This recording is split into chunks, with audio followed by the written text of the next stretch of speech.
You ready at the back? Just before we start, cameras ready at the back, yeah? Rolling, yeah. Go ahead. Ben, does that top what happened at the World Cup? It's certainly close. Walking off there at the end when, the whole of Headingley was, standing up and celebrating. It was a very special moment and something I had to try and take in, I think, because moments like that don't come along very often, and it was just an amazing game to be a part of, to be there at the end and still keep our Ashes hopes alive. It was a pretty special feeling coming off at the end, yeah.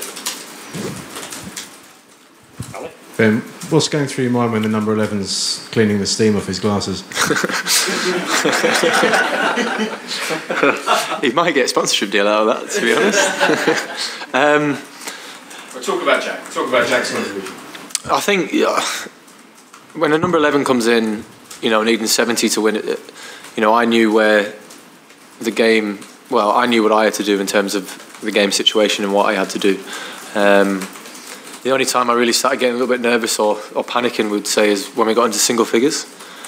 But those will be the most important balls that Jack Leach has ever faced, will ever face in his Test career. The best one he's ever got in his career. And, it takes two to tango in the situations like that.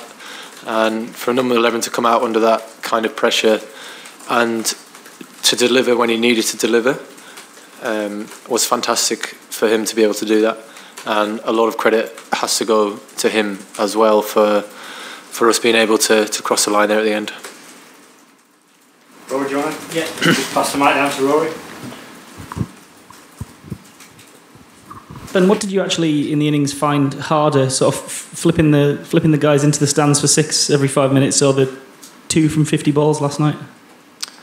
It's probably I think when Nathan Lyon came on, when we needed 8 to win, was a very, very good piece of captaincy from Tim Payne, to be fair.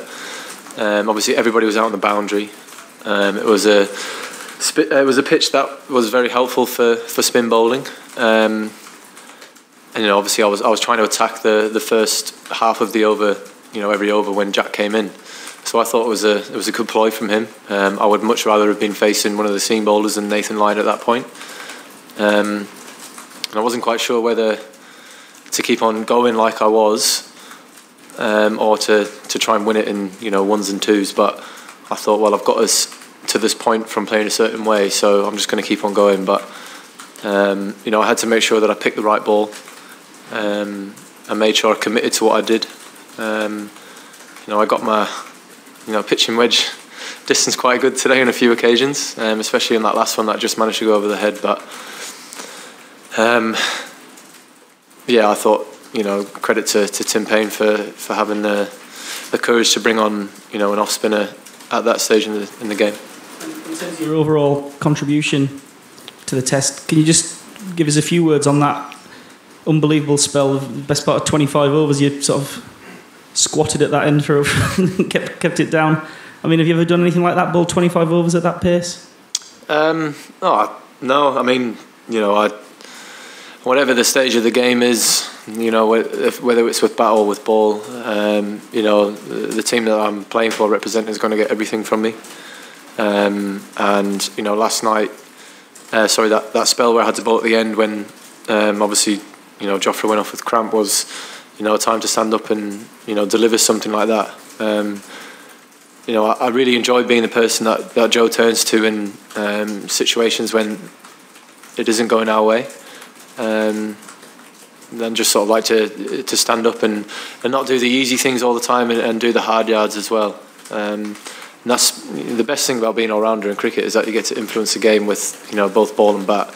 You're never out of the game, and you can always contribute towards your team getting over the line and winning. That's the mic behind. And then...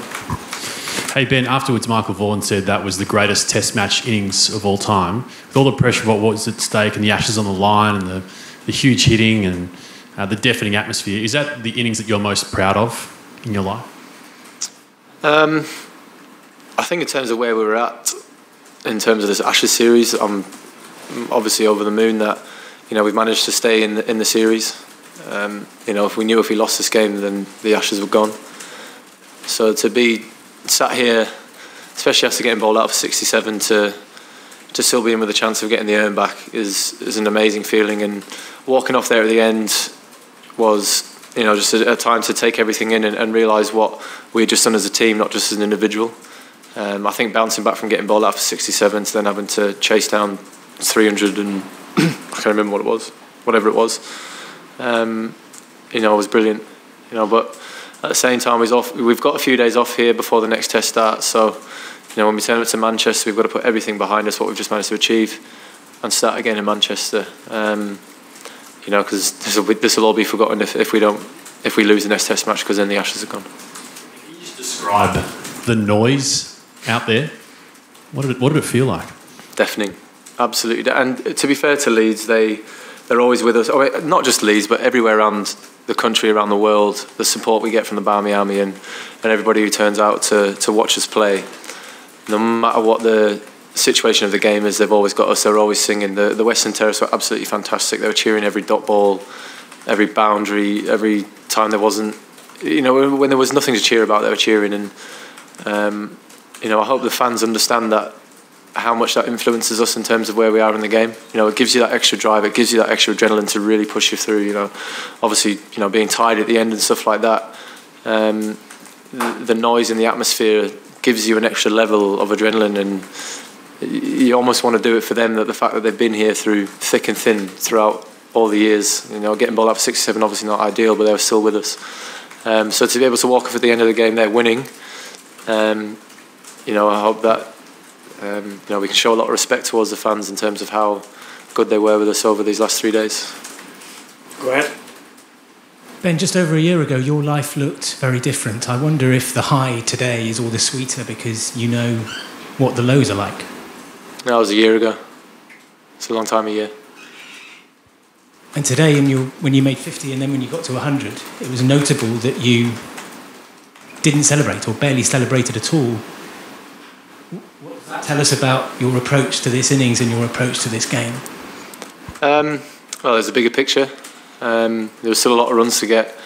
Personal milestones, especially in situations like that, mean absolutely nothing. There's still a lot more runs to get. I wasn't bothered about how many runs I was on. It was all about making sure that we got over the lines. I didn't really care, to be honest. Mel at the back, and then we'll do Ian, and then one more after that. Obviously, there are a lot of important shots and moments there. Can you tell us what was going through your mind, like when you decided to switch hit Nathan Lyon into the Western Terrace?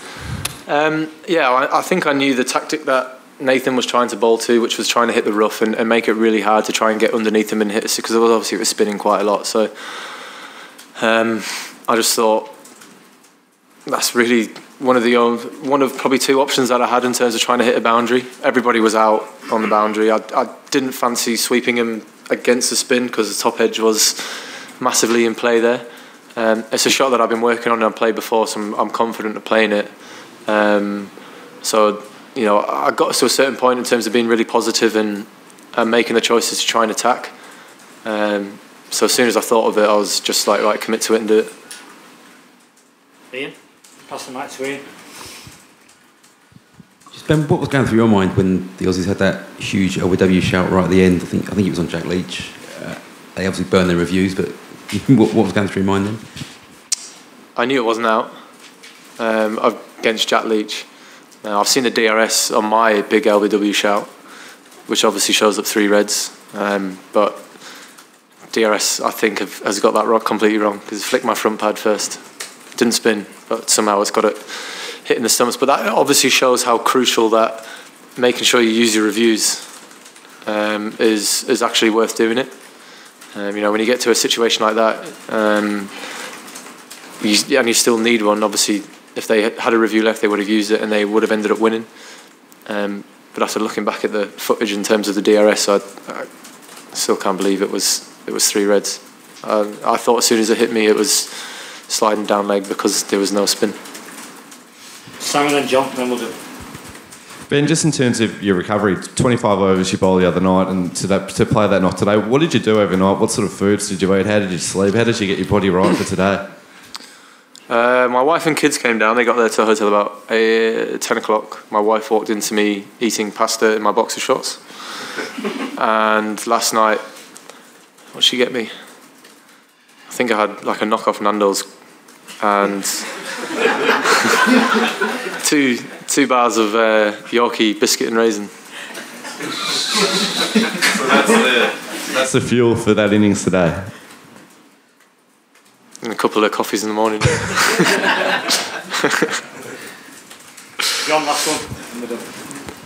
Yeah, I was just going to ask about the kind of other hairy moment near the end when Lyon kind of failed to gather the ball. I mean, you were at the far end kind of swishing about, almost like you thought it was over. I think Jack Leach must have somehow been watching Monty Panesar in Cardiff. I could not believe when I got up and looked that me literally could have had a conversation. He was that close to me. And he said he thought I was coming down, like I thought I started running. I was, mate, no, I was nowhere near running.